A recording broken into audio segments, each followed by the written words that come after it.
They had it, and that's why they called them superstars. Well, Lance, you know, when I was born, God gave me two choices.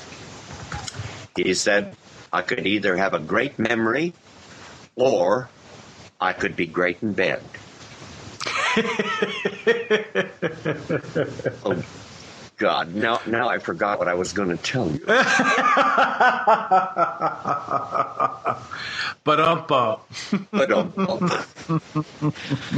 Well, now we know what my story is. And last night, my friend and I were sitting in the living room here, and I said to her, I never want to be living in a vegetative state dependent upon some machine and fluids from a bottle.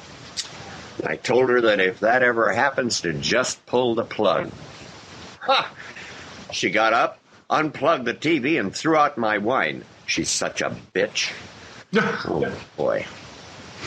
Are you an average, what you call an average American, Lance? I think I'm very average. Yeah. Well, yeah, a study has determined that the average American walks about 900 miles a year. And another study found out that the average American drinks 22 gallons of alcohol a year. Now, I'm way above average on that. Okay, Now this means that Americans actually get about 41 miles to the gallon. Sort of makes you proud to be an American, doesn't it? So basically, the booze, whatever you want to call it, the booze fuel economy of the average urban gay man is really not a good ratio. They're really not getting their money's worth. Well, folks, let me tell you. It is the mark of an educated mind, Aristotle said, to be able to entertain a thought without accepting it. And as we get into a few thoughts on the show, folks, all you have to do is take that little educated mind of yours and entertain the thoughts, but you don't have to accept them or agree with us, okay? I think that's a smart thing. Want to make a little love with me tonight, Lance? Ooh. Oh, Ace, we make love every Wednesday. Yes, we do. Well, we can at least talk a little bit about it. That's true. We can let our present the fact that we can see each other during the show. Speaking of that, someone, believe it or not, we have evidently a few thousand listeners, because I've been getting a lot of emails. They found my email address, and things like that. I don't know if you've been getting them on the show, but I sure get them. And also, my phone number and everything is up all around, so people can contact me anytime they want to. And I had somebody say, how come we can't see you and Lance on the show? And I said, because we don't have any cameras on, that's why. And she says, well, is that going to be a possibility in the future? Ooh, dirty birdie. I love her already. Yeah, I told her, I says, my God, we'd have to wear clothes then, wouldn't we? I know. She just laughed, yes. But, I don't know how that can be done, but I suppose that sometime in the future, maybe it's possible. I don't know. What, through put Skype clothes or something. on? Yeah, no clothes. But it's not all it's cracked up to be. The filming, okay. So anyway, go back into this love thing. I don't know if you've ever been in an in-love relationship or not. Yeah. Okay, with someone you vowed to spend the rest of your life with. But I'm so good in bed, I've forgotten all about it. So yes.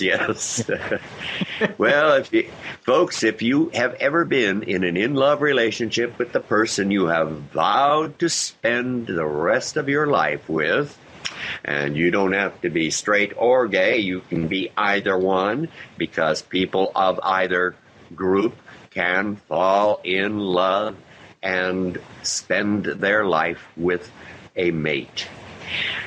Well, if you have had this experience, it's probably more wonderful than you ever could have imagined, I'm sure.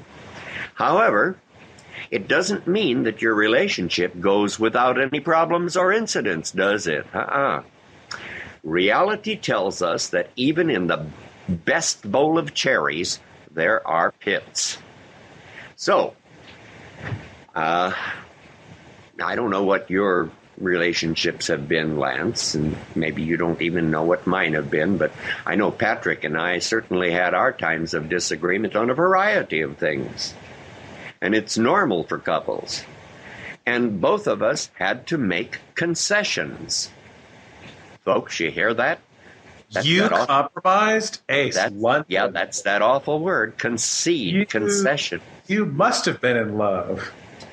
That's what happens within love. You make a lot of concessions. For instance, in our early days together, Patrick, who was a good Catholic boy when he was raised, had to learn about my activities regarding my psychic world, and it scared him. And he says, man, I wish that's something I don't want to be, So I had to make the decision to not do what they call psychic readings for people anymore. And on the other side, Patrick had to make the decision to stop his drinking because he was kind of a heavy drinker when we got together. And he'd been used to doing that because, and so that was a little intolerable for me to be with someone who would not be in control of their own selves, because liquor sort of does that, The tongue is in a slippery place.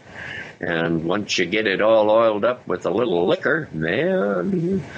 Ace, really, enough about your sex life. We can have a sex about other things. The pot smoking didn't bother either of us, because we had made the decision that if we did smoke any pot, it would be just done for a kickback time of meditation, and we didn't abuse it. So that was our agreement.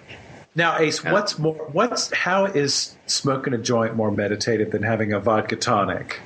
Well, I just would like to know. Yeah, you'd have to try both of them and see which is better. Ooh, maybe at the same time. Oh, I don't know about that. And of course, just that little joint for during meditation or something, that could also be better than getting drunk when you're playing cards with friends. That's for sure. And so. Wait, people play cards sober? Well, when you're drunk and you play cards, I tell you, you can get your tit in a big ringer, because you can do a lot of things that you don't want to do when you're drunk and playing cards. However, when you're having a little pot, it's a very laid back type of card game. Anyway, we weren't teetotalers either, because we would enjoy a glass of wine or a cocktail or a beer with a meal, But these are some of the things that when people are in love, they have to think about them and make concessions and decisions as to what to do. And that, like I say, no matter who you are. I don't care whether you're gay or lesbian or transgender or straight or whatever.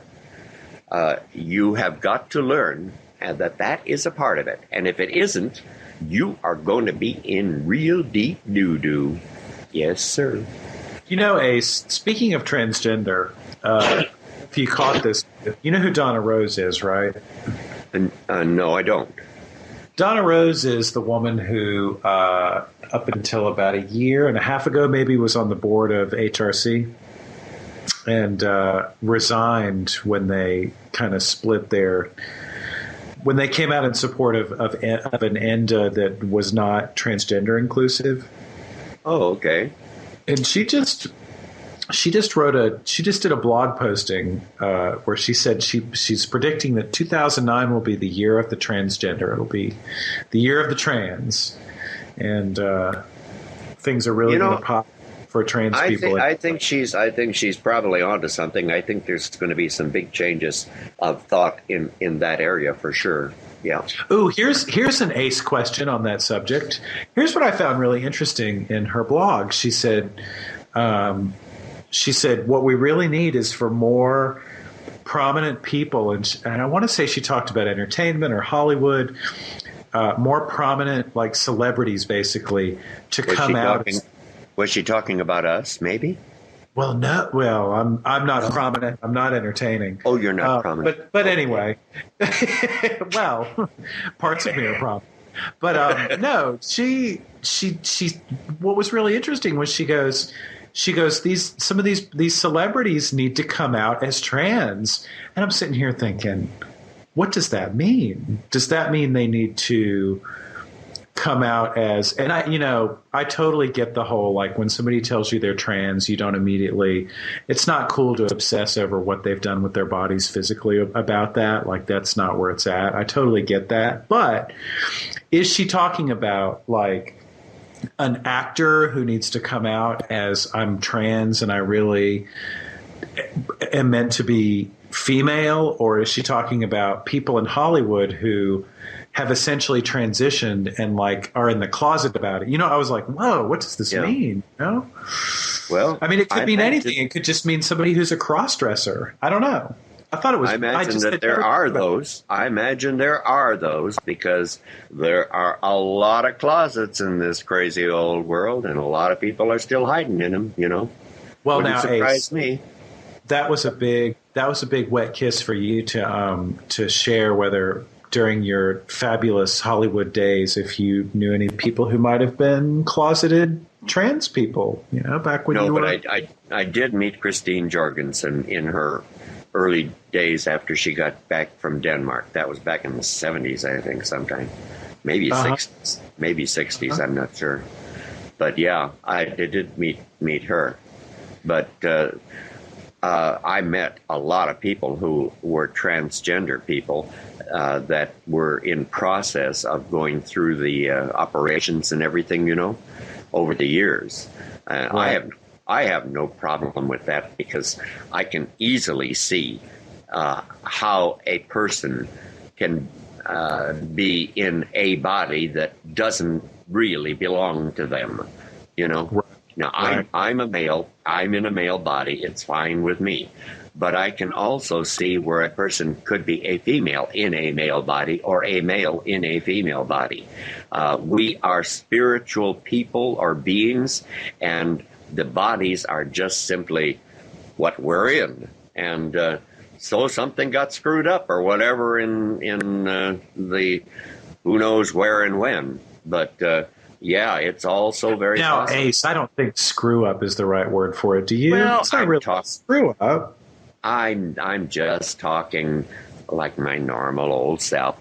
I don't call it a mistake, but I think some people do call it, it was a mistake of God. Well, God doesn't make mistakes, so they say. So then it's not a mistake, and therefore it is just that being got into a body that was not in line with who they really are as a spiritual being. Well said, my good man. That's perfect. You just nailed it. Yeah. Sometimes I am perfect, not very often.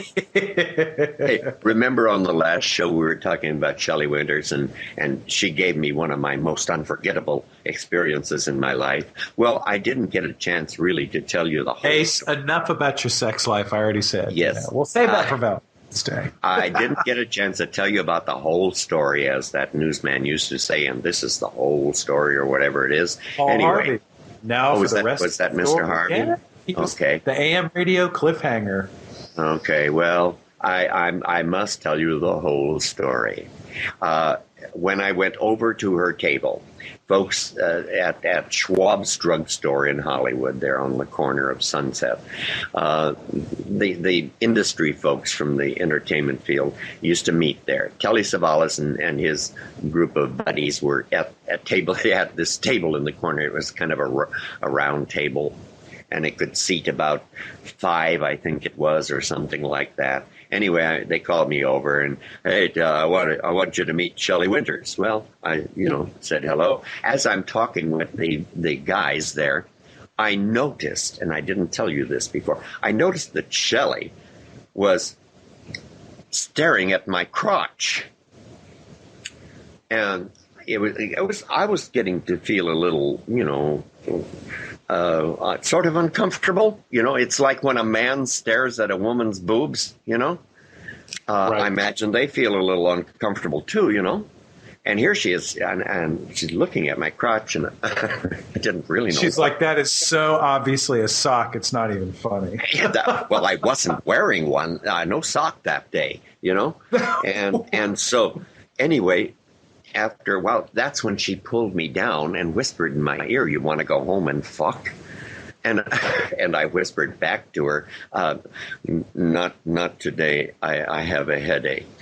And that's when she started laughing, and then pulled me down into the seat with her and whispered in my ear. She said, "You have got to be queer." She says, "Straight men don't have comebacks that rapidly."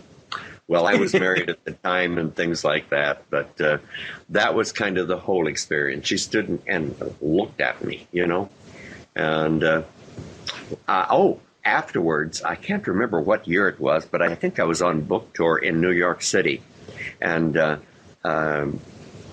Shelley had a birthday party. I don't even know what year she was, but I was invited to go to her birthday party at this hotel in New York City. And I had my book, of course. I was on the book tour, and I'd mentioned her in the book. I told the people, told my kids what she had done. And so I took the book with me, and I went and I talked to her, and I said, "Shelley, read this." And she read it, and she says, I said, "Do you remember it?" She says, "No, but it sure as hell sounds like me."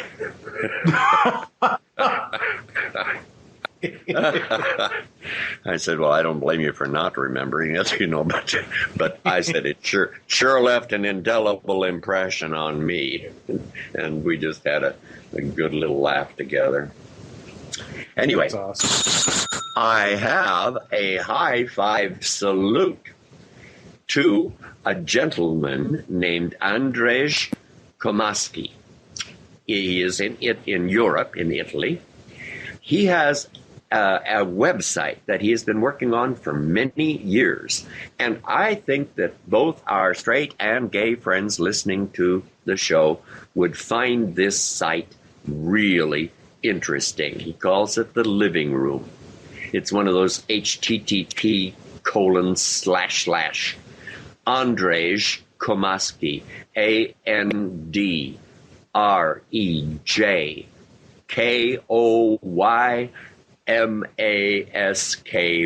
and it sounds like Mickey Mouse Club, .com/liv/FAM/FAMA1.html. Now that's a hell of a big address, but we'll put it on our website. Ace, you had me at hello. Yeah, we'll put it on our website, and folks, look into it. It is a list from A to Z of people over the centuries who may have been homosexuals or lesbians or tried it. It's a very interesting site. It's fun to look into it. I'm even in it. He thinks I'm a gay person. Can you believe that? That or he thinks you're really old, because this is people in... Well, Socrates is in there, and he's old. You probably owe him a quarter. Oh, Lord. Anyway, No, we'll have our Spider-Man put that on, because that's a good site. Yeah. And talking about high fives, most of my friends are young people like yourself. I don't know why that is, but I do have a few. I hate to break it to you, but I'm not young. I'm just younger than you. Oh, is that it? Okay. Well, you're young to me anyway. And I do have a few older friends, though. And Donna Curry, my dear, dear friend, who was such a stalwart support for me when I was caretaking with Patrick when he had the AIDS and was dying. She's a real staunch gay rights ally. She lives in California now. She's 80, and she sent me a thing. She says, Ace, I don't know if you know that there are a few senior centers now that actually are, what do you call, well, they're open to gays, you know? And so she's sent me this, and she says there's the Golden Rainbow Senior Center, which serves gay and lesbian elders and their allies in the Coachella Valley of California. The Golden Rainbow Senior Center. And that's in Cathedral City. So, folks, if you're thinking about retiring in a senior center and you're gay and you would like to be involved with a gay senior center, where there's a lot of gays and lesbians, okay, check it out, goldenrainbowseniorcenter.org. And you may find that that's where you would like to spend the last years of your life, you know, in that type of a senior center.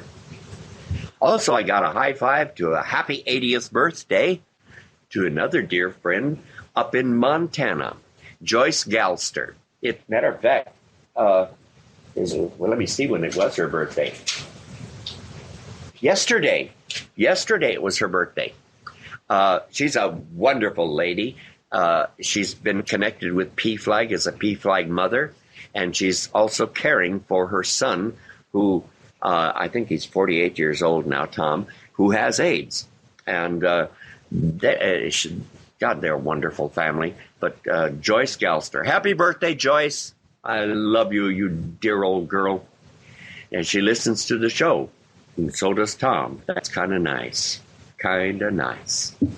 Talking about seniors.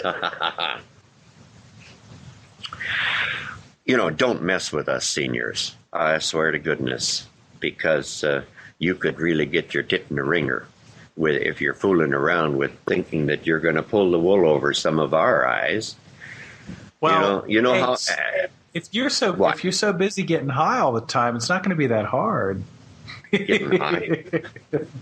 Yes. Pull the hemp fabric over your eyes. Here's what I look forward to. It's been a long time. I will tell you what I look forward to about the whole gay senior group living experience. Ace, it's going to be a party. That's the thing I'm so looking forward to about senior citizen group living, because I don't know how people do it nowadays, but I know how it's going to go when I'm that age and when we're all living together. Because here's the thing. It's the only other time in your life when you're like, it's like college. You're with people your own age, kind of don't have a whole lot going on. You kind of like, you know, party the day away and it's cool. Me and the nurse who's in charge of the pharmacy, we're going to be best friends. That's all I have to say. I'm so looking forward to it. And yeah, pretty much. Well, I tell you, it should be fun. They always, you know how they always ask at the doctor's office why you are there? I just had to go to the doctor today, and of course they always ask, you know, to get a prescription. No, and here you are in this office with all these people around, and they say, "Why are you here?" So you have to answer in front of others what's wrong, and you know that sometimes can be a little embarrassing. Well, I don't think there's anything worse than a doctor's receptionist who insists that you tell her what is wrong with you in a room full of other patients. I'm sure most of us have probably experienced this. Now, I love the way what doctor are you going to that they make you do this in the lobby? Yeah, well, it's the window is right there, and there are people sitting around. Haven't you gone into a doctor's office and the window is there? Yeah, but it's not like, you know, I have to say, oh, yeah, I'm here because I have genital warts. Thanks. Well, they asked this old guy, and I like the way he handled it. 86-year-old guy walked into this crowded waiting room and approached the desk, and the receptionist said, "Yes, sir, what are you seeing the doctor for today?" And he replied, "There's something wrong with my dick." Oh, jeez. Well, the receptionist He got a little irritated and said, "You shouldn't come into a crowded waiting room and say things like that." "Well, why not?" he said. "You asked me what was wrong, and I told you." Well, the receptionist replied, "Well, now you've caused some embarrassment in this room full of people. You should have said there is something wrong with your ear or something and discussed the problem further with the doctor in private." And the man replied, "Well, you shouldn't ask people questions in a full room full of strangers if the answers could embarrass anyone." And the man walked out. He just walked out, waited several minutes, and then he re-entered.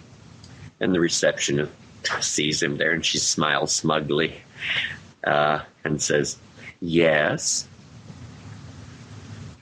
there's something wrong with my ear," he stated. The reception nodded approvingly and smiled, knowing that he had taken her advice. "And what is wrong with your ear, sir?" "I can't piss out of it." I knew that was coming. Well, the waiting room erupted in laughter. Like I say, don't mess with those old boys. Amen. Now, Lance, I got to ask you this. Since you are connected with the PFLAG organization, Yes, sir. I don't know if you have previewed this or not, but there is a movie Yes. for TV called Prayers for Bobby. Prayers for Bobby on January 24th on Lifetime. Have you seen it? I have not. I had the opportunity, but I missed it. I will say this. It was, we screened it the last time I was in D.C. with the PFLAG Regional Directors Council and the National Board. And a lot of them did see it. And I happened to be in the hallway when they came out of the screening room, and there wasn't a dry eye in the house. So okay, it's going to be on Lifetime on the 24th of January. Yes. Folks, look into this. All I have heard about it is that it is a phenomenal movie for TV. So definitely a five-hanky movie, evidently, So not only that, but this is an excellent segue into something else, which is that Sigourney Weaver, who's the star of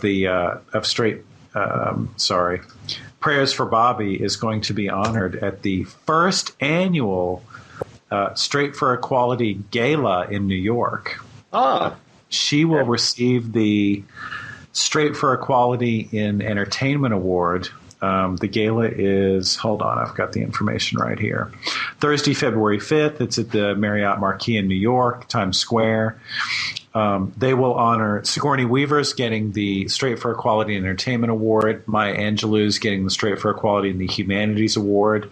Dr. Johnetta Cole is getting the Straight for Equality in Education Award. IBM is getting the Corporate Straight for Equality Award. And guess who the MC is? Soledad O'Brien. We're talking serious star power here for PFLAG.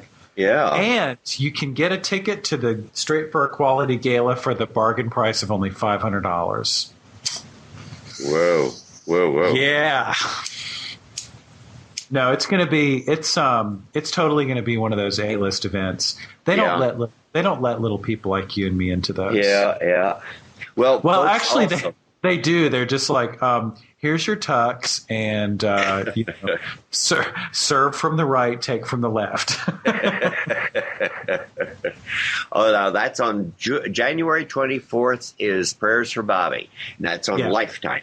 Now, folks, if you don't get Lifetime and you want to watch something else, I got some friends over in Hollywood at MPRM. They're a public relations company over there, a good public relations company. They're involved with the Miss America party, and that's also on the 24th, the Miss America pageant.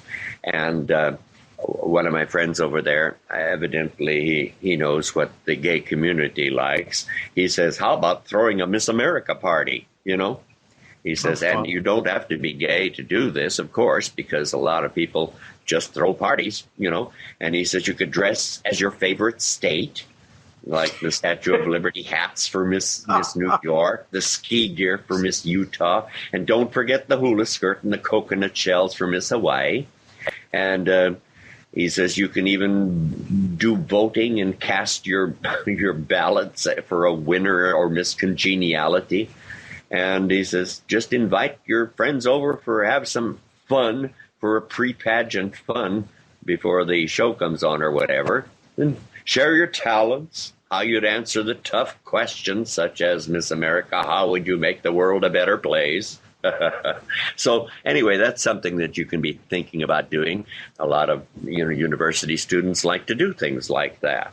And so in case you don't get Lifetime, I don't know what the pageant is on, but I'm sure it's probably on TLC. Okay. And Mario Lopez, little hottie Mario Lopez there, is the MC again. Yes, yes. That's fun. Yeah. I was pleased to see something happen last month. What, Christmas? No. The case was closed on the murder of Adam Walsh. John and Rita finally had a little bit of closure, I think, and to top it all off, it came on John's birthday, who turned 63 on December 26th, and they closed the case of the murder of their son. By the way, John Walsh, in case you might not know, is the guy that does America's Most Wanted on the TV series. Right. He started that in 1988, and it's become one of the 5 longest running shows on the network. One of his producers is a listener to our show, Lance. Wow. Yes. And I met John and his wife when they were in Rapid City, South Dakota.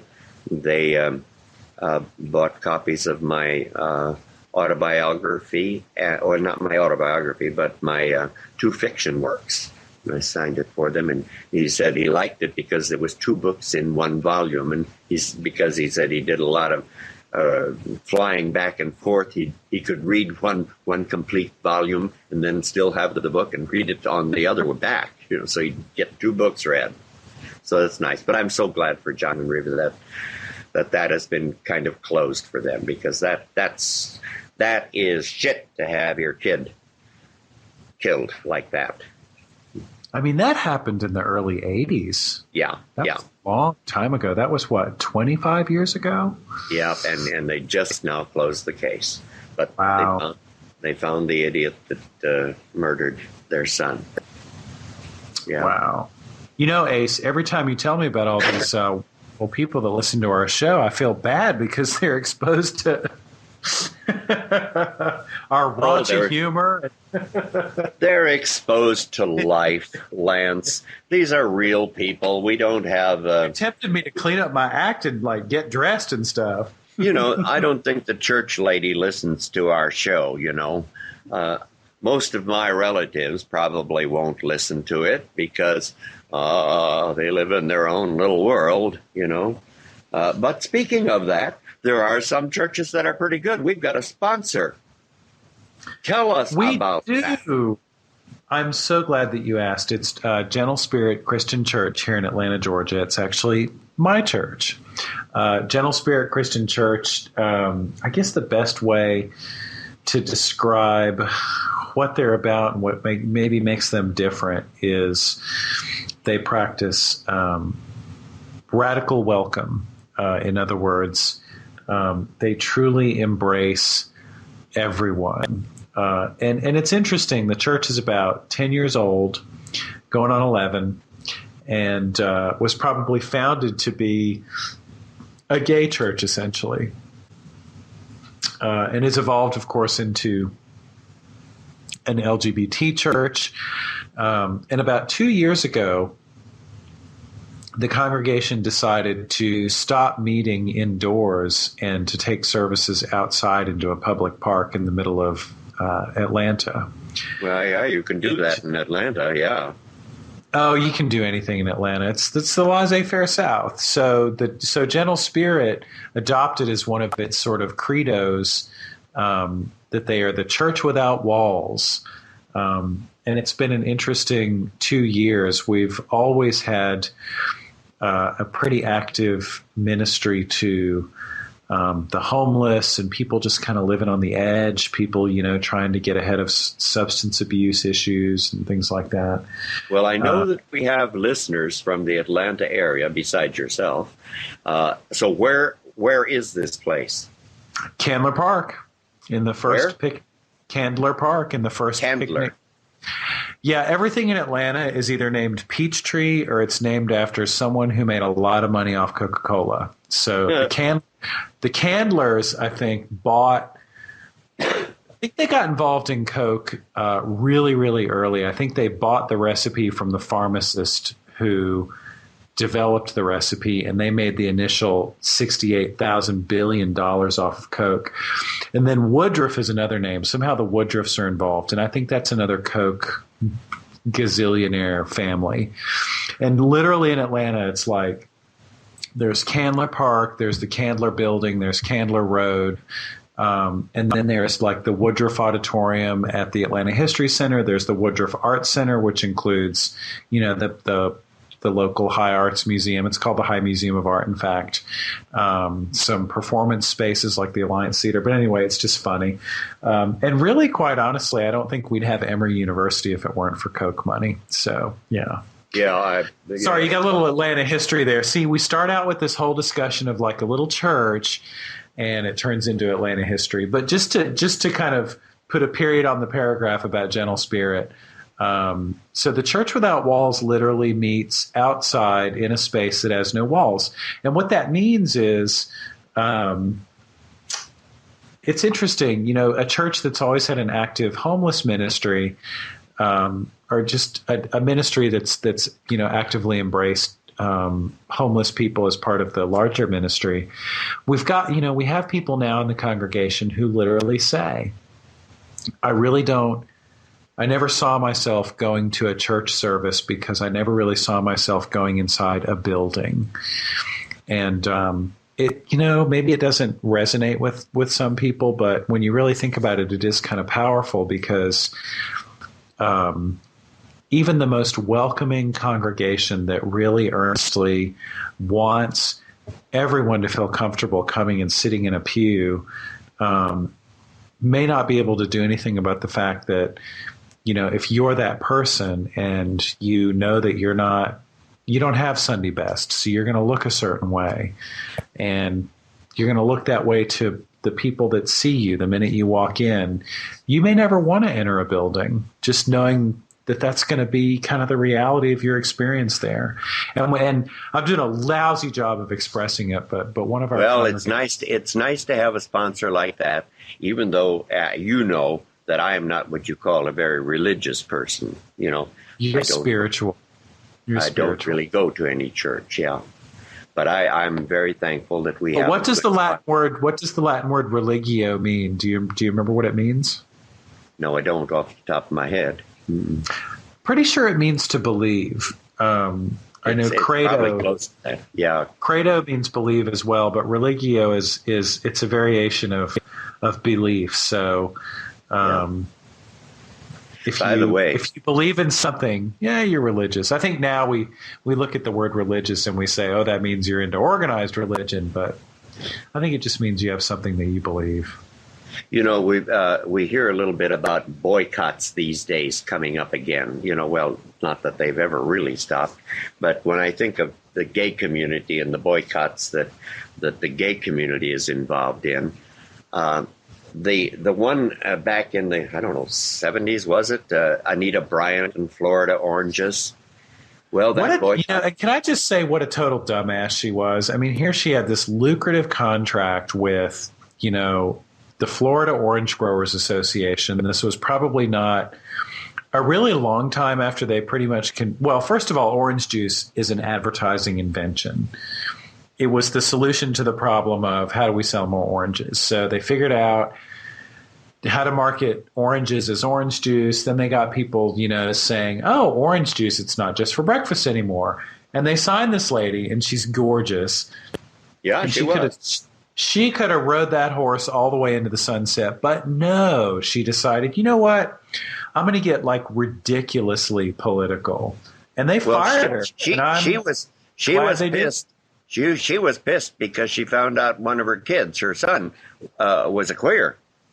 It's sort of like the police chief in Los Angeles and why he did all of the raids on the gay people. And back then, his kid, his son, was queer, and man, he was taking out his vengeance on anyone who was queer. And that's what they do. But anyway, that boycott did pay off. And Anita did get her tit in the ringer.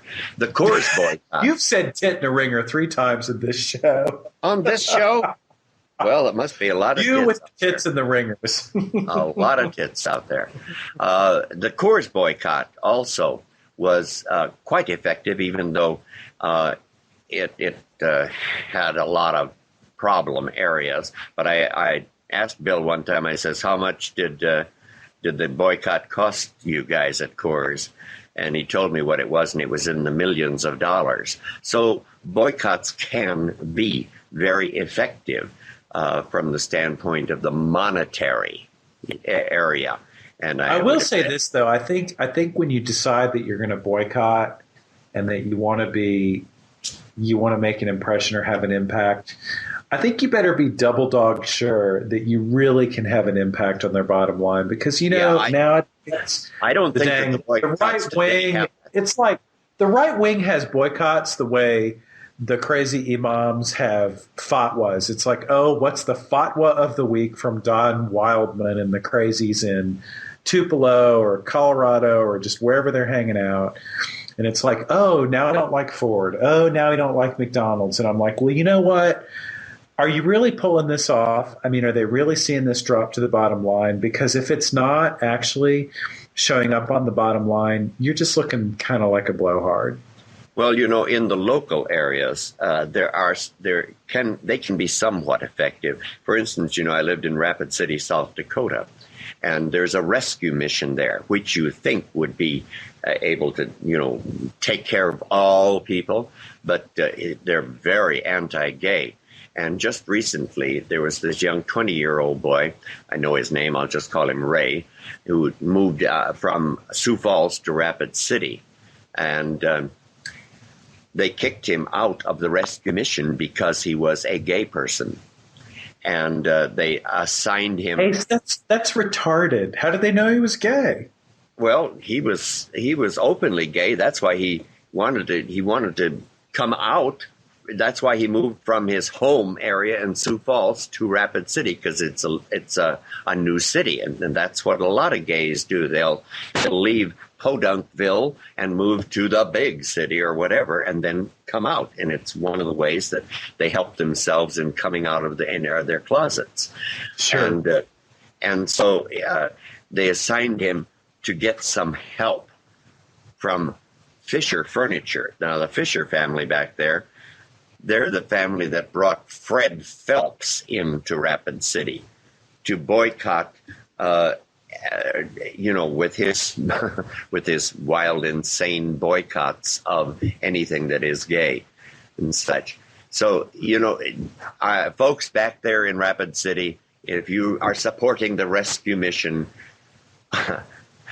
you're either a complete ultra right-wing evangelical radical, or I wouldn't put my money in there at all, because they're not doing the job that they're supposed to be doing. And the same with Fisher Furniture. When I found out what the Fishers were like, I wouldn't buy a toadstool from them. So, yeah. Folks, we can make a difference with our dollars, But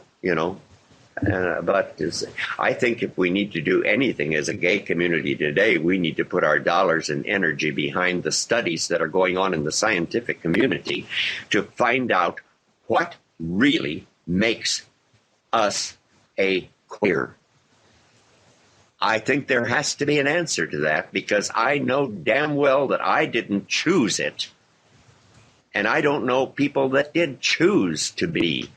Now, Ace, how do you know that you didn't choose to be gay when you were floating? No, but hear me out. Let's say reincarnation is the way things go. And so before this life, you had the opportunity to choose, what life you would lead. Okay. Go around. You know what I'm saying? If you're looking from that angle, before you chose your parental entry vehicles, you chose that you would be a queer in this particular lifetime. Yeah, I could go along with that. But I'm talking about after you're into it and into the life, and all of a sudden when you're 12, 14, 16, you say, my God, I am a queer, or I am a lesbian. You don't choose it. That is something that you have to accept, the fact that you are. And I'm sure that in the scientific studies they're doing right now on the brains, that they're going to find an answer one of these days. And I think we need to put our support behind a lot of that. And let's find out why. Because, like I say, we are what we are, and I want to know why I am what I am. Do you really? I mean, I'm just like, look, this is me. I'd like to know why I'm queer, because I didn't choose it, and yet I am it. I think it's about probably as complicated as why you're right or left-handed. Yeah, but they know why. They have been able to figure that out. You want to know exactly what little part of the DNA gene code thing? Yeah. Gotcha. Mm-hmm. Gotcha. Well, when they pass along the memo when you get it, because I might be interested, I might not. I'll tell you, shit, sometimes life becomes so rough that I often think of calling it quits and becoming a Walmart greeter. I think you'd be damn hilarious in the lobby of a Walmart.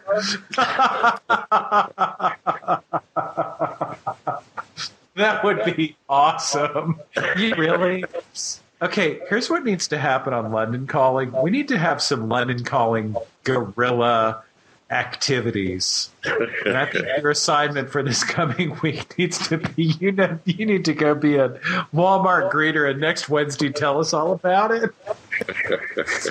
Oh my God. Better yet, let's film it and post it on the website. Oh my God. Well, I think I'd prefer working at Tiffany's anyway. Did you hear about the lady that walked into Tiffany's? Who would? You take Tiffany's, I'll take Cardiac. Yeah, she walks into Tiffany's. She's browsing around. She spots this beautiful diamond bracelet and walks over to inspect it. And as she bends over to look at it more closely, she's Ace. Terribly embarrassed, and she looks around nervously to see if anyone has noticed her little accident, and prays that a salesperson doesn't pop up right now. But as she turns around, her worst nightmare is realized, and in the form of this salesman standing right behind her, cool as a cucumber and displaying complete professionalism, the salesman greets the lady with, "Good day, madam. How may we help you today?" Well, very uncomfortably, but hoping that the salesman may just not have been there at the time of her little accident, she asks, "Sir, what is the price of this lovely bracelet?" And he answers, "Madam, if you farted just looking at it, you're going to shit when I tell you the price." Oh, my God. Ace, you got me on that one.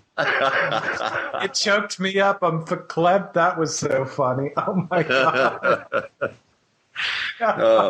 Well, you're not blonde either. I'm blonde, so I get all of these blonde jokes. And I heard about this blonde and her hubby. They're watching the news, and the news said 2 bazillion men die in a skydiving accident.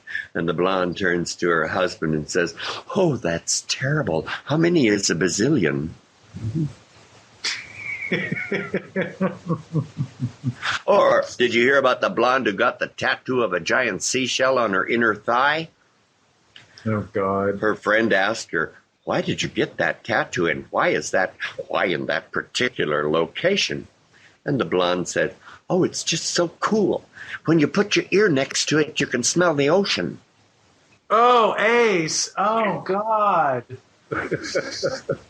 Oh, blonde jokes. Oh, God. No, you didn't. Well, hey, life in the big city.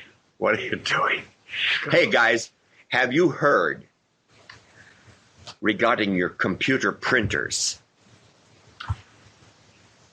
Dell, Lexmark, and HP I think they're actually sabotaging their own ink cartridges regarding their refilling ability. You can go into those stores that refill those things, you know. They can't do it. They can't do it. So a few of them still do, but you have to buy a new one. So that sucks. Yeah. What an ecological disaster. Yeah, that sucks. All in the name of profit. Yeah. Well, after giving you my advice for your poor dog with problems a couple of weeks ago, I guess, now here's some advice for you. Are you depressed? Are you overworked? Does your job suck? Are you unappreciated? Family problems and money worries? Well, here's a pill for you. Fuck it all. 1,000 milligrams will pick you up. Just fuck it all.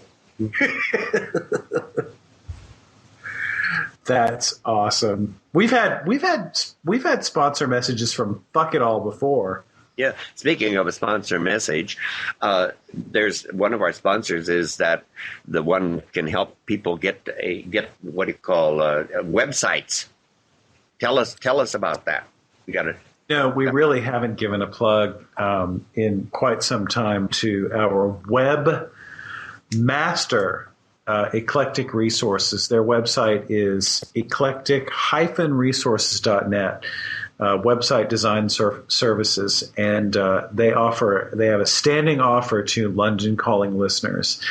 10% discount on website design and construction services to any potential client that mentions the Lundon Calling Show in their initial contact with Eclectic Resources. This discount, this is the asterisk, does not apply to domain names, website maintenance, or hosting fees. And yes, they'll still take your business even after hearing all the naughty things we've said on the show. Oh, okay. Naughty. That sounds good. I'll have to go wash my mouth out with some Belsapone. Yes. Yeah. I think we need to hear from our Italian friend about that. Marco Polo. Marco Polo, okay. Marco Polo, chi fa le belle saponette. È un paesano dalla Venezia.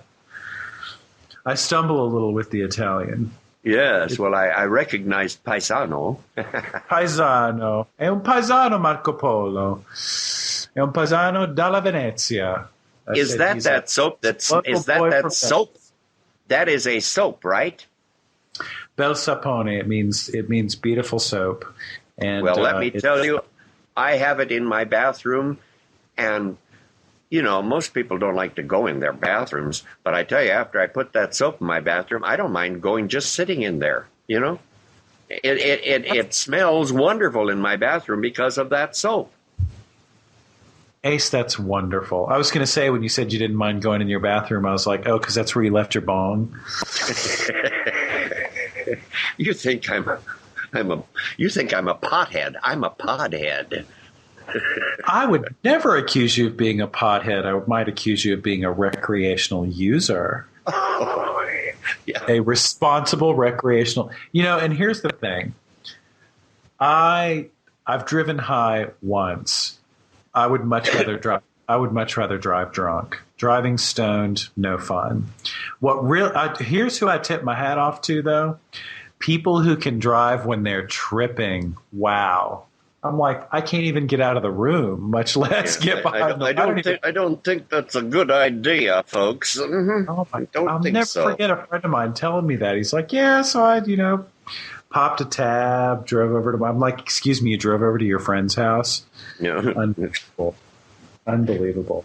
I flew over on my broom. No. I tell you, when you use drugs or liquor and such, don't do stupid things like drive a car and things like that.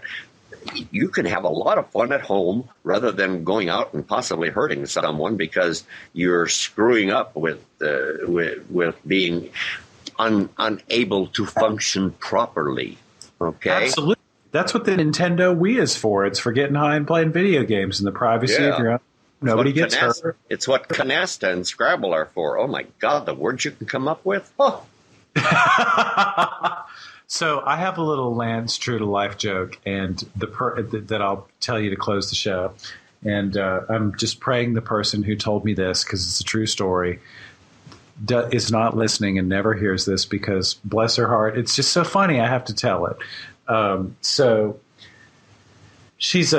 this was 10 years ago when I lived in New Hampshire. She was a friend of a friend, and she asked me if I could give her a ride somewhere. And I said, sure. And she goes, yeah, my license is suspended. And I said, oh, that sucks. For how long? And she said, 2 years. I said, 2 years? Geez.